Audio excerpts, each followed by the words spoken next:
Hello and welcome to the story, Pilgrim. Going to battle. Intrigued? Well, you should be. First of all, thank you for being here. Please make sure that you are following this passion project of mine. Click on the follow button, rate me. Go on, I dare you. You see those little stars below? Go on, just scroll down.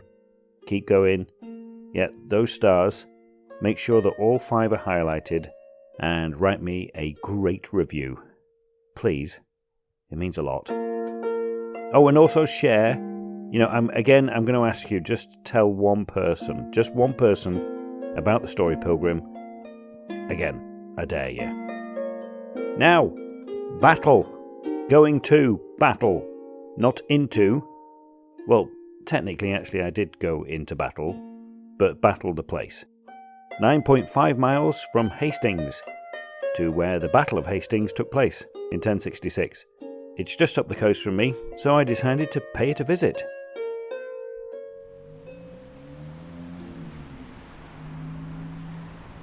It is a very calm day here today in Hastings. I've driven from Brighton across to Hastings and I'm about to go to battle, literally. Going to battle. I'm going to walk up to battle. It's about 9.5 miles. Tell you why in a bit. But here I am in Hastings. It's very, 3 miles of a seaside resort. It's been settled here for over 1,000 years. Pebble Beach, just like Brighton, has a little pier, just like Brighton. Not as grand as the Brighton Palace Pier. Doesn't look to be much on it. It looks to be just a few beach huts and a very shabby looking building. It has the steepest funicular in the UK. There's cliffs down there further to the east. So why come over to Hastings and walk to battle? Well, the Battle of Hastings is arguably the most decisive battle that's ever been fought on British soil. It's the last successful invasion of England. William, Duke of Normandy, defeats the Saxon army, kills the king Harold, and seizes the throne. Then William then goes on to impose the Norman ruling class, and he basically introduces common law. There's a huge building campaign which is designed to impose and emphasize the Norman rule. So just like the widespread construction of castles, cathedrals, abbeys and churches throughout England. So it's very, very significant in English history. And we're walking up to battle because that is the site of the Battle of Hastings. It didn't actually happen in Hastings. It's about 9.5 miles outside. So I'm going to walk my way up there. We'll talk a little bit about William, a little bit about Harold, and probably a lot more about what's on my mind. Somebody's swimming in the sea. It's 9 o'clock. It's 10 past 9 in the morning, and there's a very brave soul out there. It's a very calm day, so why not? But it ain't the Caribbean, is it? No, it certainly isn't the Caribbean. So, this episode we are going to have a little lesson in English history. Just a little bit. There's some fascinating stories that changed the course of, history. But before all of that, we need a what? What do we need? Come on, everyone. Yes, you're right. We need a theme.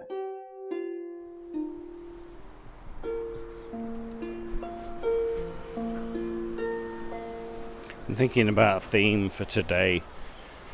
And one thing that just keeps popping up in my mind is, for a very, very long time, if you ask me to describe myself, give me a trait of myself, for a very long time, and I still do say it, I'm stubborn. That's the first thing that I'll say.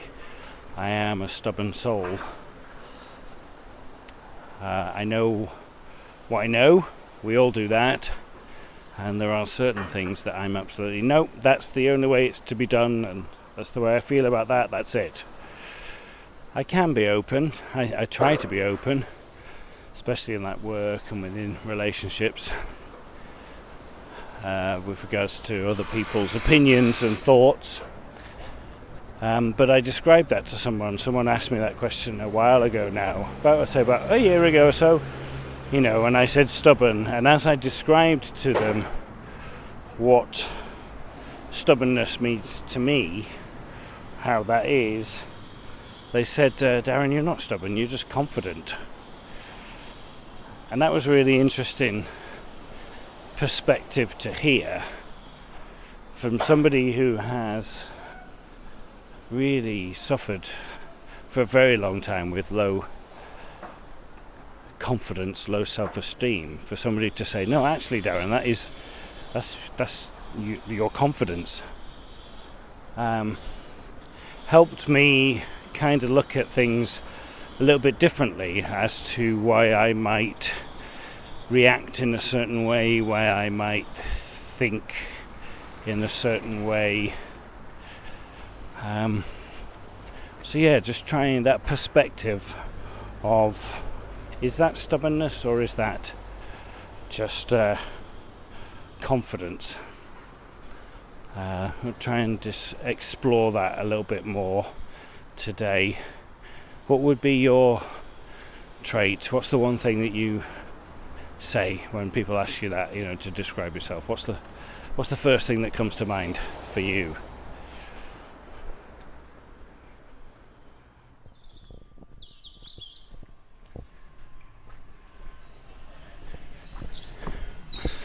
So we have just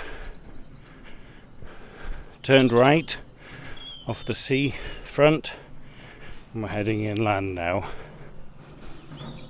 Heading north up towards Battle. So basically walk down and do get to St Leonard's. They are pretty much just one, and right next to here too, West St Leonard's railway station, train station.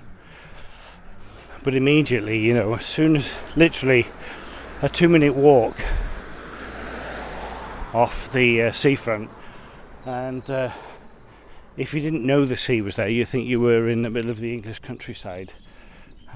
Already it's very, very delightful, as you can hear hopefully from all the birds, the morning chorus and the train.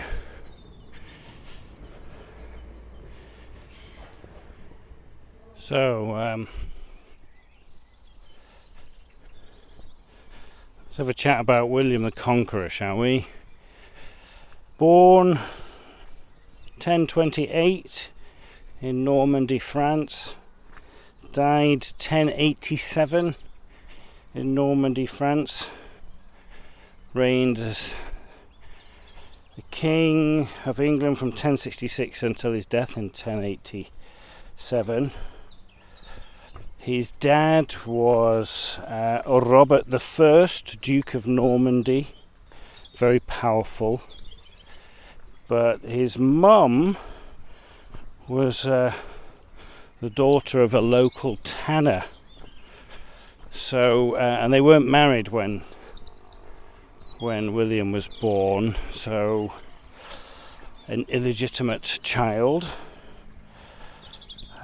Crowned Duke of Normandy in 1035, and if you do the maths from what I said there, he was only 7 years old. So because he was only 7 and he was an illegitimate child, there was quite a lot of challenges to his right to rule as the Duke.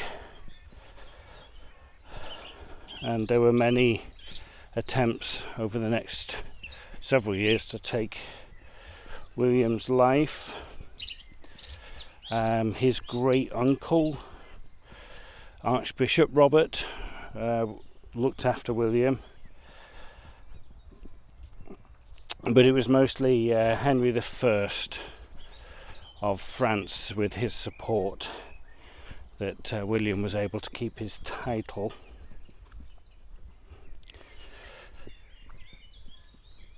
He nearly lost his title again when he gets into his 20s to his cousin Guy of Burgundy.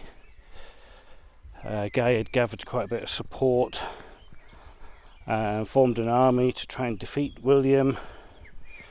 He met him at the Battle of Hastings in 1047, where he defeated Guy, and then that's where he really begins to start to get his control over Normandy, and he'd sort of really, over the next few years, really starts to consolidate his power. Fought down another revolt by Geoffrey Martel, and basically by 1060 he's got full control of Normandy. He marries Matilda of Flanders. That was back in 1050. So we've got and then thinking about coming over to England, you've got Edward the Confessor dies in 1066, and he didn't have an heir to the throne, but William is related through Edward's uncle Richard II. So William claims that Edward had promised to leave him the crown, but there's other claims to that crown. One of them was the most powerful at the time, Harold Godwinson, and the people wanted Harold as king, so they crowned him King Harold II on January the 6th, 1066. Literally the day after King Edward had died. Now I just need to make sure I'm on the right track here as I'm talking to you. Yep, we're good. In a lovely little wooded area now. We're walking up alongside the railway at the moment, and like I said, you would not know that the sea was just over there.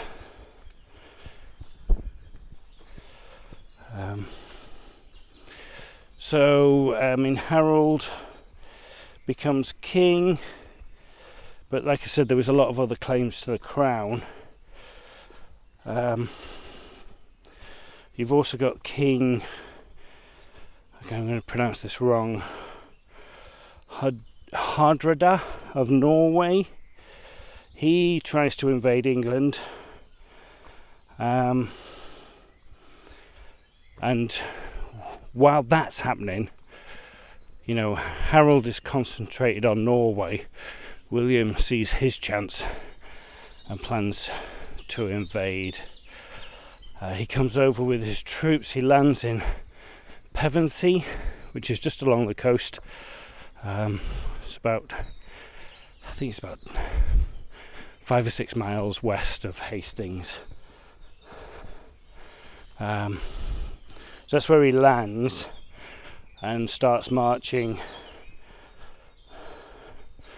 up, knowing that Harold's men are going to be in this area, and we'll walk up to the place where they met. So that's a little bit about William. I touched on Harold there. We'll have a talk about Harold in a bit. But yeah, walking through this lovely little wooded area at the moment, and there's lovely little they look like little cow parsley, little tiny white daisies on either side of the pathway. It looks beautiful. It was already turning out to be another glorious day of walking. I was settled, confident, enjoying learning more about myself, about the country that I call home. The day, though, would not go exactly as I planned.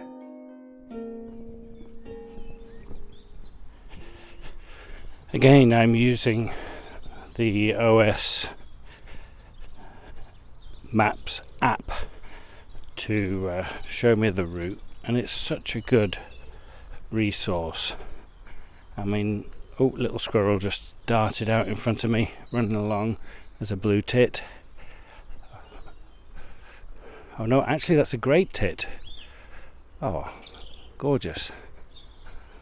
Yeah. Do know me tits. It's lovely. You just tap it on and follow it. Yeah, I think I've mentioned before, there are a couple of times when you go to places and you lose signal on your phone. But it's such a great resource. There's so much there, and you can add to it. People are adding to it all the time.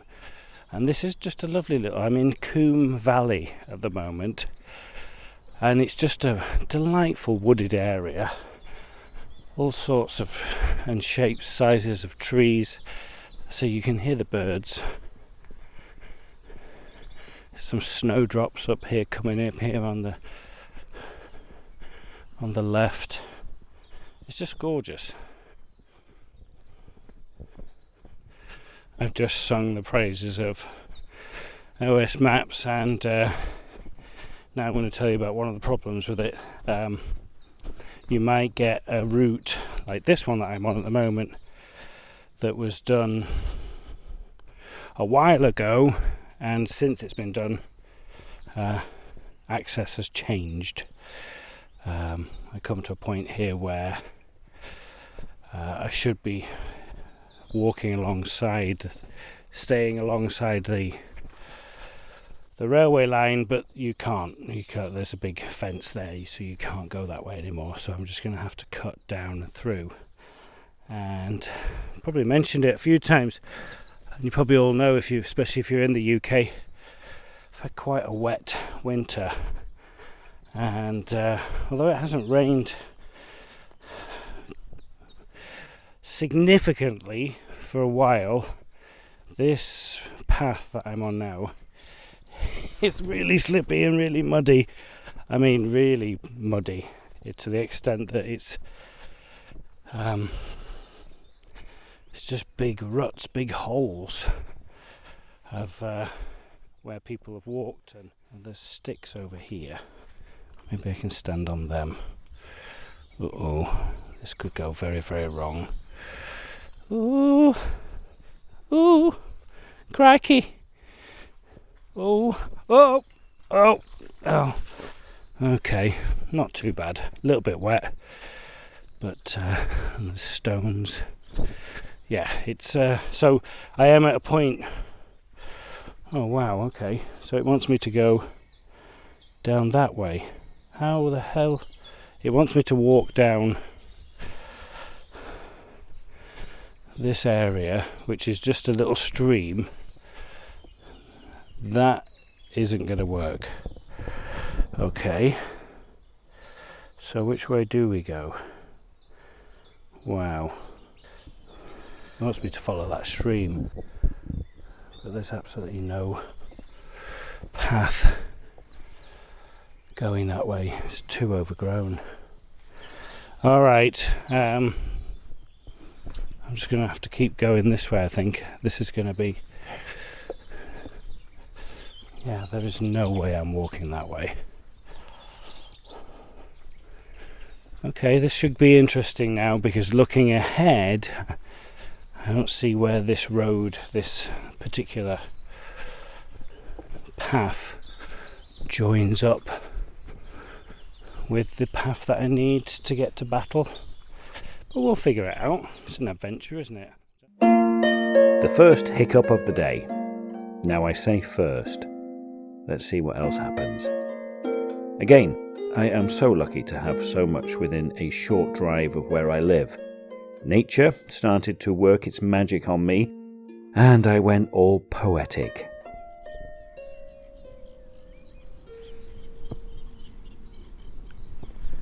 Now come out, and I'm in an area which is more open.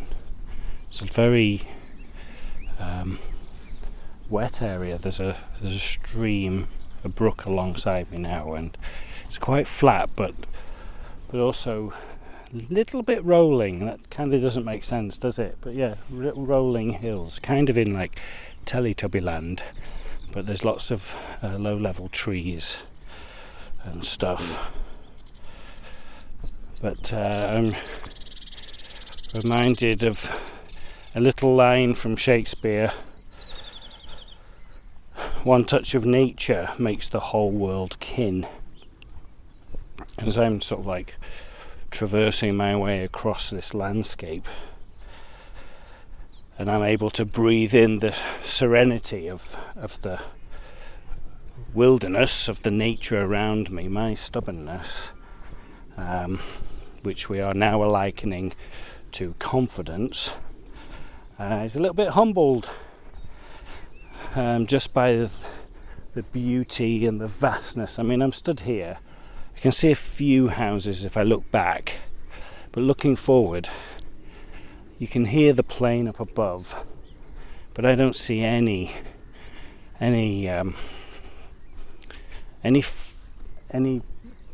recognition of mankind. I mean, yeah, you can say, well, the whole area is like this because of mankind, because of agriculture and farming. But it's just that, you know, the little whisper of the wind. You can hear all those birds. There's a magpie that's following me along. He's about 30 feet in front. He just keeps bouncing out and bouncing along. There he is. It's just, you get this like harmonious union of me as a human being and nature in all of its wonder, and it just softens me with its gentle embrace. Yeah. Sorry, I'm getting all sort of like soft. It's done it to me again. It's taken me, turned right off the flat land, the raised land of Coombe Valley, and wants me to go up through the wetland basically, and there's one area here where there's just no way around it. I'm just going to have to go through the middle of it, I think. It is soaking, and it's like literally like a foot deep of water. I'm looking around and there is absolutely no way through that, no way around it. If I come around this side, it's just reeds and water. If I look further along, if I walk further along, there's another path there, but I don't know if I can get to it because there's a dike that you got to go over. So do I walk along and see if I can, because we absolutely have to go north now. Yeah, there's no point going further west. So it's either walk along and see if I can get over that bit, but I don't know how I would. I think I'm just going to have to go through the wet. Alright, here goes nothing. Yeah, it's just all mud. I think I'm going to go back and see if I can walk around. This is going to take an extra long day now. So there very clearly is a pathway coming down here, and it's just a barbed wire fence. There is a gate, but the gate is overgrown, and on the other side of the overgrown gate is the barbed wire fence as well. So the only way for me to do that was to clamber through the barbed wire fence. Anyway, I am through. I'm on another road pathway now. A lady walking a dog.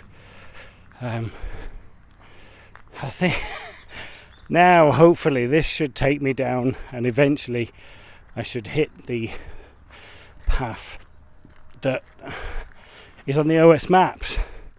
So I managed to navigate the water, the lack of paths and the barbed wire fences. It was certainly proving to be a challenging walk, but one that I relished overcoming. Again, as I walked, the surrounding countryside made me, well, it forced me to reflect. Walking past a field now full of buttercups. I remember picking them as a child and holding them underneath your chin to see if you liked butter. If it reflected the yellow, then you did like butter. I remember doing that a lot as a kid with my siblings. It was a lot of fun. Wouldn't work now with the old beard. Did a production in 2007 in London, Les Enfants de Paradis, and the director wasn't sure what he wanted me to do, so he said just grow the beard and then as we get closer to the time we'll decide what we want to do. Anyway, we had this session where we sort of shaved it down a bit, then we sort of took off the middle bit, so I had great big sideburns and a goatee, and he was like, nah. He was like, take the sideburns off, so I took the sideburns off, goatee, he was like, nah. He's like, how about just remove the bottom of the goatee and just have a huge handlebar moustache? And that's what we ended up going with. I had this huge handlebar moustache. And I kid you not, I had several people mistake me for Morgan Spurlock, the supersize me guy. Literally had 3 people ask me for an autograph, thinking that I was him. And then several people just coming up to me and speaking Polish, because they thought I was Polish. Another area of my stubbornness, or if it's just probably just being stupid, is drinking water, especially when I'm on a hike. I'm really bad at doing that. I'm like, I'll just do it in another half an hour. I'll just stop. I don't want to stop because I want to keep going. I want to keep getting there. And if I stop for a minute and drink some water, it's going to take up so much time. Stupid. Just drink your water. So I just had to stop there and had a nice drink of water, which was lovely. So is that stubbornness? Is it stupidness? What is it? It's me just, again, in this world of now. Oh, I've got this walk to do and I need to get to battle. Just keep going. No, just stop. I'm about halfway there now. I may make light of that last point, but seriously, I do need to drink more water. Now, back to history.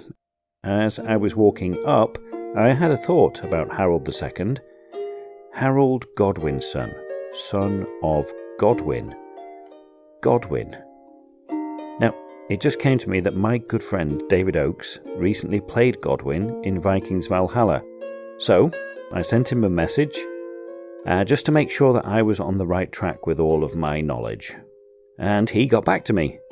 Hi Darren, yeah, Harold Godwin's son, who was king for, I think, just shy of 6 months in the end, until he was shot in the eye by an arrow on the Bay Tapestry in 1066, was the son of Godwin of Wessex. Godwin of Wessex had 3 notable sons and a few daughters, although one of his daughters married the previous king to Harold Godwin's son. It's all very incestuous and transatlantic, all very modern. But yeah, no, they were very, very much related. One was father, one was son. And if Vikings Valhalla got to season 4 and 5 and 6, then we may have found out a bit more about that lineage. But I think the BBC are currently shooting a TV show that's about to go into the William the Conqueror, Harold Godwinson stuff in a bit more, I say depth, but it's television, you know how deep it gets. Superficially interesting history. There you go. Enjoy. Bye. Harold becomes, well, he's basically the last Anglo-Saxon king of England. He did become an earl himself. He was the Earl of East Anglia in 1045, and then succeeded his father as the Earl of Wessex in 1053. He adds Hereford to his territories in 1058, and pretty much at that time he's more powerful than the King of England himself. He was shipwrecked in Normandy in 1064, and that starts the rumours that at that point then he meets William, Duke of Normandy, and there's speculation that at that point Harold had sworn an oath on the holy relics that he would support William's claim to the throne upon the death of Edward the Confessor, who was childless. He ends up being elected King of England by an assembly of noblemen. Harold dies on the 5th of January 1066, and Edward dies on the 5th of January 1066, and Harold's chosen as the king and becomes king on the 6th of January 1066. He defeats a large Viking army under the command of Harald Hardrada. I probably pronounced that completely wrong. At the Battle of Stamford Bridge. And then he ends up marching his army 200 miles in a week when he hears that William has crossed the Channel and is on his way over. So he gets there and is obviously defeated by William on the 14th of October 1066 at the Battle of Hastings. I'm just coming up to battle now, so let's go and have a look. Hey Siri. Define confidence. Confidence means the feeling or belief that one can have faith in or rely on someone or something. Do you want to hear the remaining one? Yes. It means the telling of private matters or secrets with mutual trust. Thank you. Sure thing. I don't use Siri that much, and as I was driving over today I had a thought, and I thought, oh, can I do that? And obviously hands-free just shouted it out, and it found it and left it there. Oh, the wonders of modern technology. I always thought as an actor it's a difficult fine line of showing confidence, because it sometimes can be strewed as arrogance if you are overconfident. Can you be over ambitious? People talk about, oh, he's too ambitious. Is that a bad thing? It can be, can't it? It can be construed, but people tell you, to be ambitious. So where are these lines with regards to stubbornness, confidence, ambition? Where's the lower limit and where's the upper limit?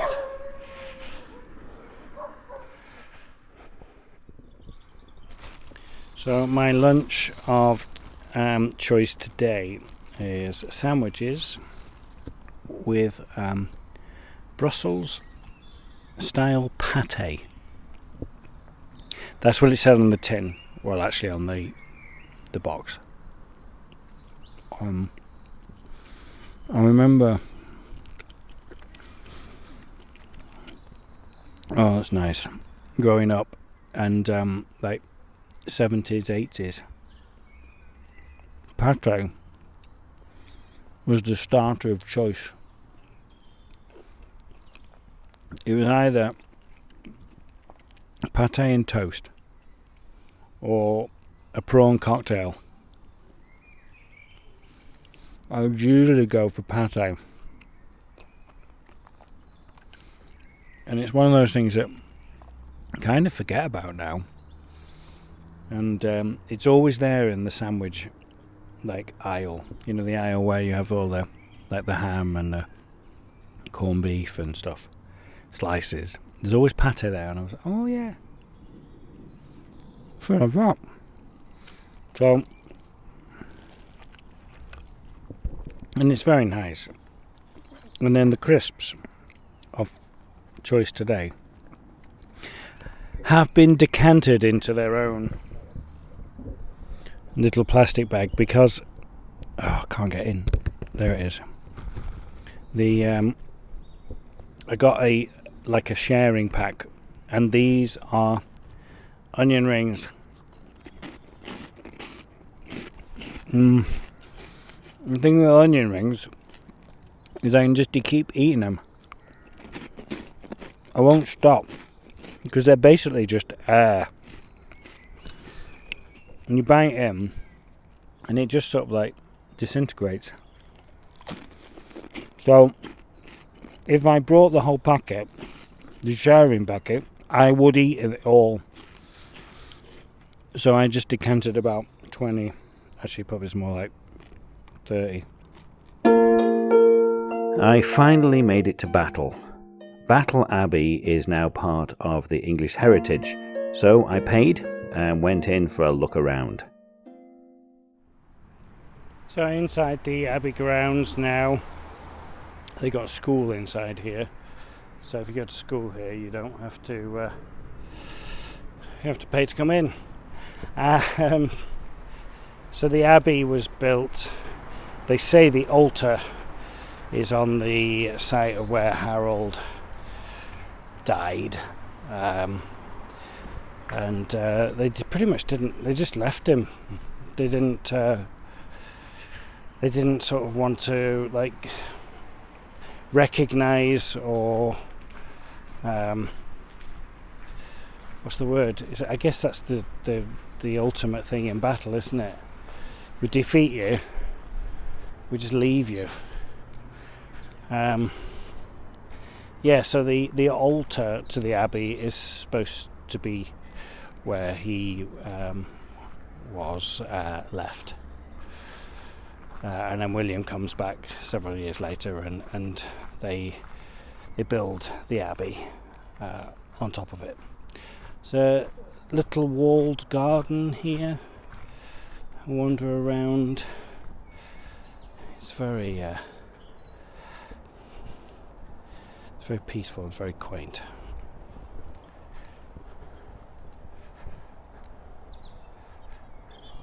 Let's walk down to the actual battlefield where it took place. I mean, all of this would have been the battlefield. So there's a little battlefield walk. You come down here in front of the Abbey and it just opens up and you can see the steepness of it. So, pretty much where the Abbey, that's the highest ground, that's where the English would have been, that's where Harold would have been. And most of his soldiers, I mean, we're talking a couple of thousand soldiers involved in the actual battle, would have used giant axes and shields, and they would have formed a shield wall. Let's get through this. You coming through? Thank you. There you go. You alright? Yeah. I got it. Oh, There you go. That's alright. Okay. Thank you. Right. You good? Okay, thanks. So they would have formed a shield wall, which was very, very effective. It really, really did the job. This is just a field now with sheep, lots of sheep, and the William and his army would have been at the bottom, down where the trees are now. And they would have been in three lines. They would have had the line of archers, the soldiers, and then the mounted knights on their horses. And they would have come up this hill, and they would have tried to get through the shield wall of the English, and they weren't doing very successfully. And then a rumour goes around that William is dead, that he's been killed. So this rumour starts, and so the Normans start to retreat. They start to run down, And the English get this sense of, we're winning, and they break ranks and they start to chase after them. And there's a hole in the shield wall. It breaks down, the shield wall breaks down. And William pulls off his helmet and goes, no, I'm alive, I'm still here. And the Normans go, oh, he's still fighting. All right, go on, turn around. And they turn around, and obviously the shield wall's down, and they are able to get through. And then famously, Harold gets the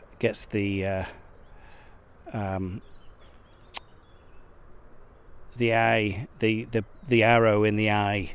It happened exactly like that. The arrow in the eye.